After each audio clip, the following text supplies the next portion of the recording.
Bismillahirrahmanirrahim. Assalamualaikum warahmatullahi wabarakatuh. Baik, untuk pertemuan kali ini kita akan menentukan atau kita akan mempelajari tentang penentuan harga jual. Jadi setelah minggu kemarin kalian mempelajari mengenai anggaran produksi gitu ya, berapa jumlah volume produksi yang dibutuhkan, kemudian berapa anggarannya. Nah, minggu ini kita akan membahas mengenai penentuan harga jual. Jadi materi ini membahas mengenai berapa kira-kira harga jual yang ditentukan oleh produsen untuk menjual barang atau jasa pada tahun tertentu. Nah, tentu ada beberapa hal yang harus dipertimbangkan dalam menentukan harga jual. Nah, nanti kita akan bahas apa saja hal-hal yang perlu ditimbangkan seorang produsen untuk menentukan berapa besaran harga yang ditetapkan untuk satu unit produksi. Nah, sebelum kita membahas mengenai penentuan harga jual, kita akan melihat bagaimana sebetulnya pola harga atau strategi harga yang biasa kita temui di pasaran. Nah, strategi harga yang biasa ditetapkan di pasaran seperti yang kita jumpai banyak halnya atau banyak macamnya. Nah, kalau dilihat dari variabel kualitas produk dan variabel harga, kita lihat di sini ada 9 strategi pemasaran. Jadi ada mulai dari strategi premium hingga ke strategi ekonomis. Nah, strategi premium ini tentu melihat dengan kualitas produk yang tinggi, juga harga tinggi. Nah, contoh-contoh model-model seperti ini kita lihat di harga-harga misalkan mobil-mobil dengan mobil-mobil mewah begitu ya. Jadi harganya juga tinggi, kemudian kualitas produknya juga tinggi. Kalau misalkan kita lihat ke handphone mungkin kita bandingkan dengan handphone iPhone gitu ya. Jadi dia produknya juga bagus, harganya juga bagus. Atau produk-produk lain misalkan seperti sepeda motor yang dengan spek tinggi kemudian dengan harga tinggi juga. Nah, yang kedua strategi nilai tinggi. Jadi mereka menetapkan harga tinggi, harganya sedang maaf, tetapi kualitas produk tinggi. Nah, ini juga ada beberapa strategi seperti ini, terutama pada produk-produk yang baru muncul. Sehingga ini untuk menarik perhatian konsumen dengan kualitas produk yang tinggi, harganya tetapi relatif rendah. Nah, ada juga harga yang rendah dengan kualitas produk tinggi. Nah, biasanya strategi ini diterapkan kepada produk yang benar-benar baru muncul untuk meningkatkan minat atau meningkatkan perhatian konsumen terhadap produk tersebut. Nah, biasa juga terjadi produk-produk seperti ini juga produk-produk gelap juga ini juga terjadi seperti ini. Kualitas produknya tinggi tetapi harga rendah karena memang produk-produk dengan tidak mengenakan cukai itu juga bisa memungkinkan untuk memunculkan produk bagus tetapi harganya rendah. Yang keempat ada juga strategi yang terlalu mahal gitu ya. Harganya tinggi tetapi kualitas produk menengah. Ada juga strategi nilai menengah, harganya sedang, kemudian produknya juga sedang. Nah, ada juga harganya rendah, produk kualitas produknya juga menengah begitu. Ini strategi nilainya baik. Nah, strategi yang keempat, strategi terlalu mahal.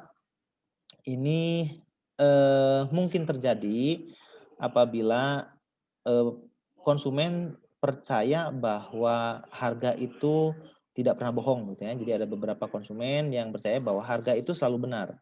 Jadi ketika harga tinggi, kualitas produk juga tinggi. Tetapi memang ada beberapa produsen yang melihat ini merupakan sebuah peluang. Jadi dia mematok dengan harga tinggi tetapi kualitas produknya juga menengah. Ini biasa terjadi di tempat-tempat supermarket atau swalayan yang besar gitu ya. Kita sering melihat sebetulnya barangnya biasa saja, tetapi harganya tinggi karena dia punya merek tertentu.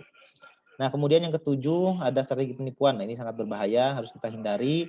Jadi harganya tinggi, tetapi kualitasnya rendah. Kemudian yang kedelapan ada strategi ekonomi palsu. Jadi harganya sedang maaf, tetapi kualitas produknya juga rendah. Nah, ini juga berbahaya, harus kita hindari. Sebagai produsen juga harus menghindari strategi seperti ini. Nah, yang banyak mungkin produk di lapangan juga salah satunya adalah dengan harga yang rendah, kemudian kualitas produk juga rendah. Nah, ini biasanya produk-produk dengan produk-produk yang ekonomis, gitu ya. Makanya disebutnya dengan strategi ekonomis. Memang harganya juga tidak terlalu tinggi, kualitas produknya juga rendah. Jadi sebanding antara harga dengan kualitas produk. Nah, ini beberapa strategi harga yang bisa dijadikan acuan oleh produsen dan bisa juga sebetulnya dijadikan acuan oleh konsumen untuk melihat kira-kira ini strategi yang digunakan oleh produsen itu strategi yang mana. Nah, kemudian bagaimana cara mengetahui harga jual? Jadi hal-hal apa saja yang harus dilihat dari penentuan harga jual ini, dari strategi-strategi ini, juga kita harus mempertimbangkan selaku produsen apa yang harus diperhatikan. Nah, yang harus diperhatikan yang pertama itu adalah biaya penuh untuk memproduksi produk atau jasa yang dapat diramal. Jadi ada dua, ada yang dapat diramal, ada yang tidak dapat diramal. Nah, kalau yang dapat diramal di sini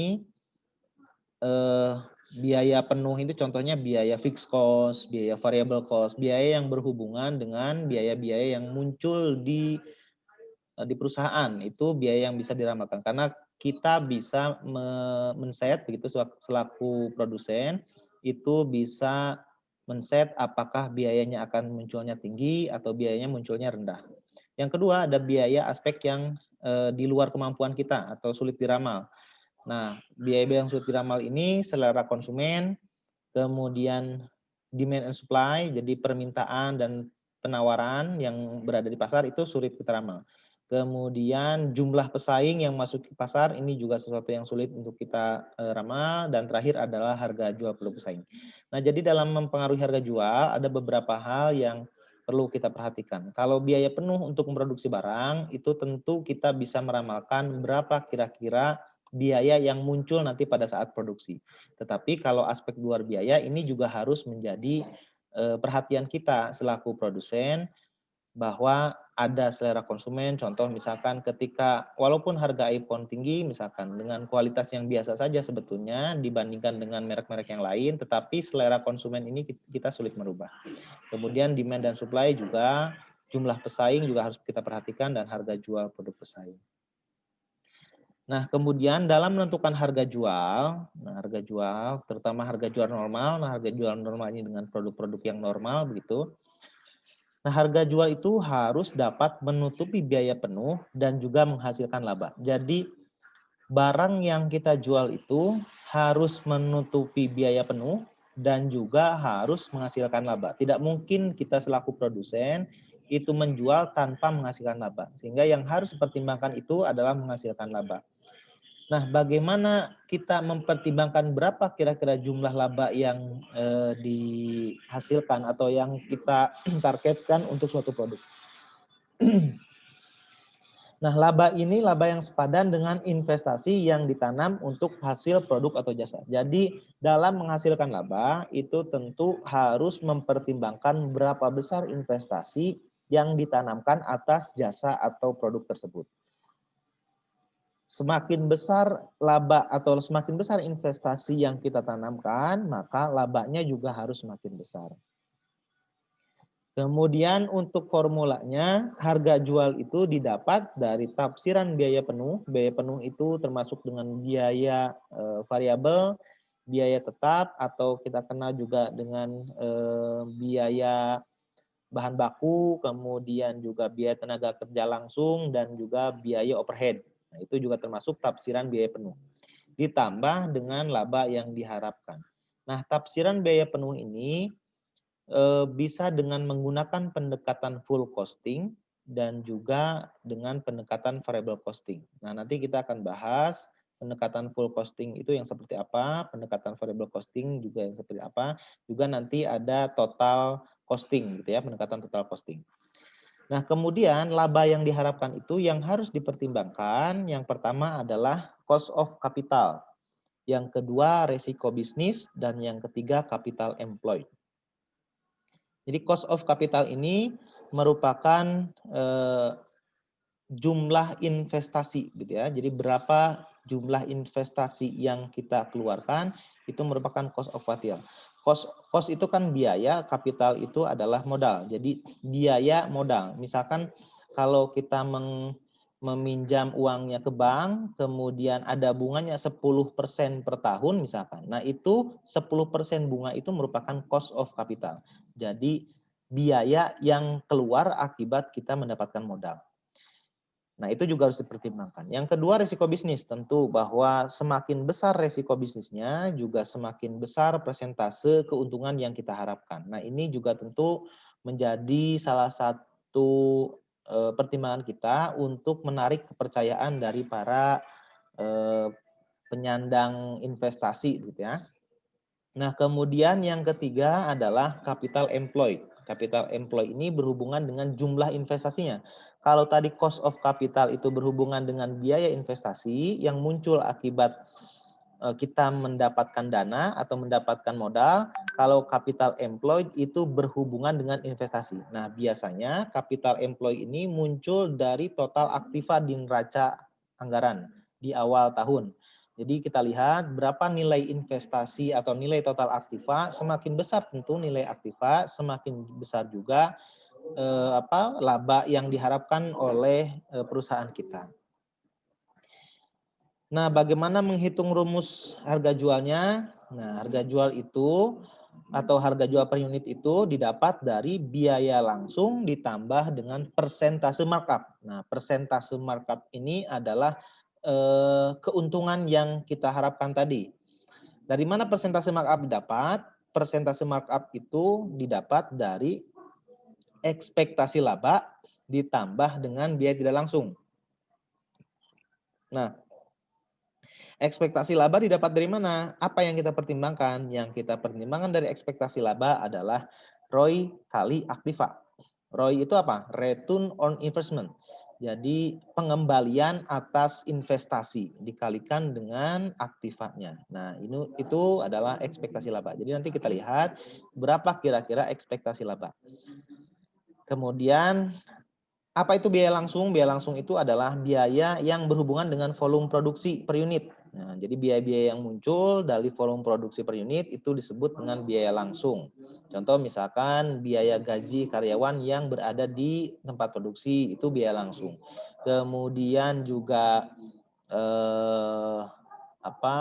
biaya yang muncul akibat kita memproduksi misalkan dari bahan baku itu juga merupakan biaya langsung. Nah, ada juga biaya tidak langsung. Biaya tidak langsung ini biaya yang tidak berhubungan langsung dengan volume produksi. Misalkan contoh biaya pemasaran itu merupakan biaya tidak langsung. Biaya listrik itu juga merupakan biaya tidak langsung gitu ya. Gaji manajer itu juga biaya tidak langsung.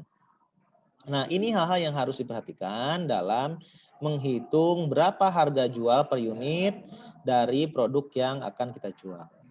Nah, tadi sudah saya sebutkan bahwa dalam pendekatan menghitung biaya langsung itu ada beberapa yang harus diperhatikan. Bisa menggunakan metode full costing atau juga bisa menghitung dengan variable costing dan juga sebetulnya bisa dihitung dengan total costing. Nah, kita lihat perbedaannya. Kalau pendekatan full costing, yang diperhatikan itu adalah biaya produksinya. Kemudian ditambah dengan ekspektasi laba dan biaya non produksi.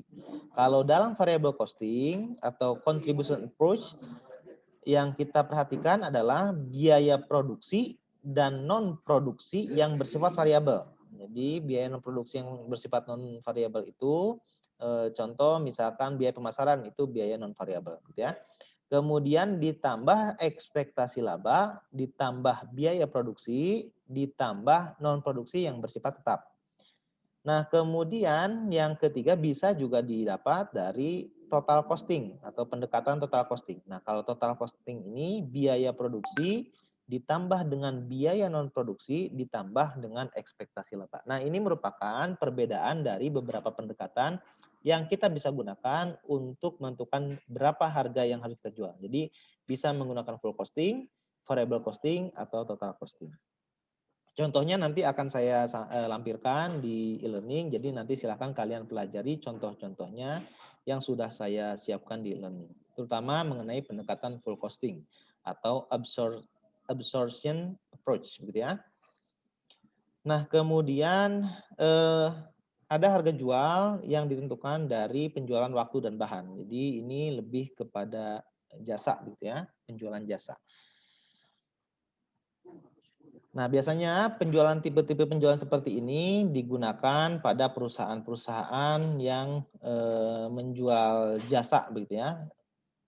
Pada umumnya menjual jasa seperti misalkan bengkel begitu, dok kapal dan perusahaan-perusahaan jasa reparasi bahan dan suku cadang sebagai pelengkap penjualan jasa. Jadi biasanya tipe harga seperti ini adalah digunakan untuk harga-harga yang dia memproduksinya produksi jasa. Nah, dalam perusahaan jasa, volumenya itu dihitung berdasarkan waktu yang dibutuhkan untuk melayani konsumen. Jadi bukan harga jual per unit, tetapi harga per satuan waktu yang dinikmati konsumen. Jadi hitungannya itu adalah hitungan waktu. Berapa waktu yang berapa waktu yang dibutuhkan untuk memberikan jasa tersebut, kemudian dikalikan dengan harga per unitnya. Tentu dalam satuan waktu, begitu. Bisa jam, bisa menit, bisa juga hari. Nah, itu tergantung dengan jasa apa yang sedang diberikan kepada konsumen.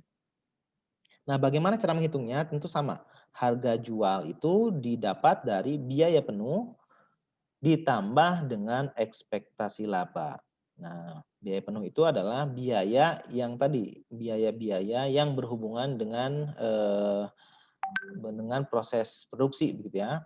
Nah, dalam sebuah bengkel yang menjual jasa perbaikan mobil, maka biaya yang berhubungan dengan produk itu misalkan biaya tenaga mekanik dan ahli listrik. Nah, biaya tak berhubungan dengan produk itu eh, biaya tak langsung, misalkan tenaga kerja tidak langsung, misalkan listrik, depresiasi, asuransi dan lain-lain. Nah, nanti untuk contohnya nanti sudah saya siapkan juga di e-learning. Silahkan nanti kalian pelajari contoh-contohnya, kemudian coba dihitung ulang. Nanti mudah-mudahan kalian bisa mempelajari sesuai dengan contoh yang sudah saya siapkan di dalam e-learning, ya. Kemudian ada juga penentuan harga jual yang perusahaannya itu diatur oleh pemerintah. Jadi karena memang produknya itu produk yang berhubungan langsung dengan konsumen dan produknya itu produk sentral, contoh misalkan listrik, bensin dan sebagainya, maka ada penentuan harga jual yang perusahaannya itu diatur oleh pemerintah gitu ya. Nah, perusahaan yang mengatur hajat hidup orang banyak itu tentu biasanya diatur oleh pemerintah. Nah, yang harus diperhatikan itu yang pertama unsur-unsur biaya produksi dan non produksi, yang kedua cara mengukurnya. Jadi dengan adanya pedoman tersebut diharapkan dapat didapatkan harga yang wajar. Nah, biasanya perusahaan-perusahaan seperti ini tipe-tipe perusahaan yang monopoli biasanya. Seperti contoh monopoli itu perusahaan listrik ya. Perusahaan listrik itu adalah perusahaan monopoli. Kita tidak pernah mendapatkan jasa listrik selain dari perusahaan PLN. Jadi hampir tidak mungkin perusahaan-perusahaan lain itu masuk ke perusahaan dengan tipe produknya itu listrik, gitu ya. Jadi kita hanya ada PLN. Nah, tiap kenaikan harga itu diatur oleh pemerintah yang harus dapat dipertanggungjawabkan. Dilihat dari biaya penuh yang digunakan sebagai dasar dan kewajaran. Nah, harga jual didapat dari mana? Harga jualnya didapat dari tafsiran biaya penuh masa yang akan datang ditambah dengan ekspektasi laba. Tentu bahwa ekspektasi laba ini juga menjadi hal yang harus ada pada setiap harga jual, maupun itu tadi perusahaan biasa, begitu perusahaan jasa, perusahaan manufaktur, ataupun perusahaan yang diatur oleh pemerintah. Nah, tafsiran biaya penuh ini biasanya didapat dari pendekatan full costing. Nah, pendekatan full costing ini adalah pendekatan yang diterima oleh PSAK. Ya. Jadi tetap sama saja bahwa ekspektasi labanya sama perhitungannya seperti tadi. Seperti pada contoh-contoh yang saya siapkan di dalam e-learning. Jadi nanti silakan kalian pelajari e-learning. PPT-nya sudah saya siapkan beserta contoh-contohnya lengkap begitu ya. Mudah-mudahan kalian bisa mempelajari dengan baik. Demikian pertemuan hari ini saya sampaikan. Billahi taufiq wal hidayah. Wassalamualaikum warahmatullahi wabarakatuh.